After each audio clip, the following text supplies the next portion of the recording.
सो आज आपके साथ 4 केसेस डिस्कस करूंगी जिसका सोल्यूशन जो है एक ही है। केस नंबर 1, आद्या 13 ईयर ओल्ड। उनकी मदर ने हमें कंसल्ट किया कि प्यूबर्टी के टाइम पे ऐसे कौन सी न्यूट्रिशन वैल्यू ऐड ऑन करें जिससे पीरियड्स में पेन ना हो और पेन फ्री पीरियड्स के लिए डाइट में क्या चेंजेस होने चाहिए। Case number 2, Japji 20 years old. Sports intelligence बहुत अच्छा था लेकिन पीसीओडी से सफ़र कर रही थी एंड डॉक्टर ने सजेस्ट किया था ओरल कॉन्ट्रासेप्टिव पिल्स या बर्थ कंट्रोल पिल्स लिए जाएं ताकि पीरियड्स में रेगुलरिटी आ जाए। शी वांट्स कि मैं कोई पिल्स ना लूं और नेचुरली इसको कैसे ट्रीट करें। केस नंबर 3, रुचि 32 ईयर्स ओल्ड, जो कि कंसीविंग के लिए काफ़ी टाइम से ट्राई कर रहे थे और वो चाहते थे कि वो नेचुरली कंसीव करें।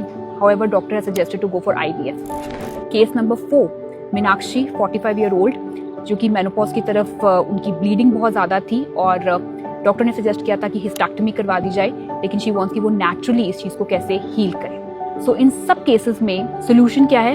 हार्मोन्स को बैलेंस करना। तो केस नंबर 1 में micronutrients calcium and iron plays a very important role. तो आद्या की डाइट में ब्लैक सेसमे सीड्स, काले तिल, ब्लैक रेजिन्स, अनार, स्पिनच, फिग, डेट्स, मोरिंगा ऐसी चीज़ों को ऐड ऑन किया गया और आफ्टर 3 मंथ्स हमें ये अचीवमेंट मिला कि उसकी 3rd साइकिल जो था वो बिल्कुल पेन फ्री रहा। सेकंड केस में, जपजी के केस में, वो स्पोर्ट्स इंटेलिजेंस बहुत अच्छी थी, जिमिंग एक्टिविटी भी बहुत अच्छी कर रही थी, लेकिन मैंने उनको ये सजेस्ट किया कि लाइफस्टाइल चेंजेस के साथ साथ कुछ आसनास, योगा आसनास आर वेरी इंपॉर्टेंट और माइंड को काम करना, स्लो डाउन करना बहुत जरूरी है।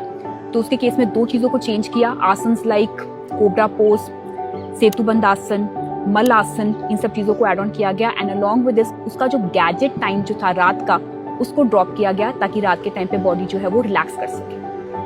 3rd केस में, रुचि के केस में, जो फर्टिलिटी का केस है, दिवाली के दिन पे ही उनके बेबी बॉय की हमें पिक्चर रिसीव हुई और वो हमारे लिए गिफ्ट था दिवाली का।